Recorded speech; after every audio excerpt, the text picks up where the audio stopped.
ನಮಸ್ಕಾರ. ಇವತ್ತಿನ ಈ ವಿಡಿಯೋದಲ್ಲಿ ಪ್ರಶ್ನೆ, ಆರ್ಥಿಕ ಸಮಸ್ಯೆ ಕೈಮದ್ದಿನಿಂದ ಯಾವ ರೀತಿಯಾಗಿ ಉಂಟಾಗುತ್ತೆ ತಿಳಿಸ್ಕೊಡಿ ಅಂತೇಳಿ ಕೇಳ್ಕೊಂಡಿದ್ದಾರೆ. ನೋಡಿ, ಆರ್ಥಿಕ ಸಮಸ್ಯೆ ಅಂತ ಅನ್ನೋದು ಈಗ ಸಾಮಾನ್ಯವಾಗಿ ನಾವು ದುಡಿಮೆ ಮಾಡ್ತಾ ಇರ್ತೀವಿ ಅಂತ ತಿಳ್ಕೊಳ್ಳಿ. ಕೈಮದ್ದು ಬಿದ್ದಾಗ ನಮಗೆ ದೈಹಿಕವಾಗಿ ಮಾನಸಿಕವಾಗಿ ಅನಾರೋಗ್ಯ ಪೀಡಿತರಾಗ್ತೀವಿ. ನಾವೇನೇ ಕೆಲಸ ಮಾಡಬೇಕು ಅಂತೇಳಿ ಹೋದ್ರೂ ಕೂಡ ಕೆಲಸ ಮಾಡೋದಕ್ಕೆ ಆಗೋದಿಲ್ಲ.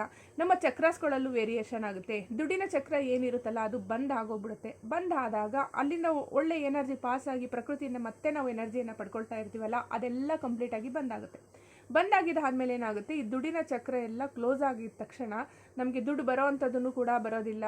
ಏನೇ ಒಂದು ಕೆಲಸ ಮಾಡಬೇಕು ಅಂದ್ರೂ ಕೂಡ ಕೆಲಸ ಮಾಡೋದಕ್ಕೆ ಆಗೋದಿಲ್ಲ. ಅಕಸ್ಮಾತ್ ಇಂಟ್ರೆಸ್ಟ್ ಕೊಟ್ಟು ಹೋಗ್ತೀನಿ ಅಂದ್ರೂ ಅಲ್ಲೇನೋ ಒಂದು ಸಮಸ್ಯೆ ಬರೋದು. ಯಾರೋ ಜೊತೆ ಮಾತಾಡ್ತಾ ಇರ್ತೀವಿ, ಇದ್ದಕ್ಕಿದ್ದಂಗೆ ಜಗಳ ಸ್ಟಾರ್ಟ್ ಆಗೋಗೋ ಅಂಥದ್ದು. ಇಲ್ಲ ನಮಗೆ ಮನಸ್ಸಲ್ಲಿ ಏನೋ ಒಂಥರ ನಮಗೆ ರೀಸನ್ನೇ ಇಲ್ಲ, ಸುಮ್ಮನೆ ಅಳು ಬರೋ ಹಂಗೆ, ಇಲ್ಲ ಯಾರ ಮೇಲಾದರೂ ಕೂಗಾಡೋ ಹಂಗೆ, ಈ ಥರ ಮೈಂಡು ಹಾಳಾಗೋಗುತ್ತೆ. ಇದೆಲ್ಲ ಸಮಸ್ಯೆ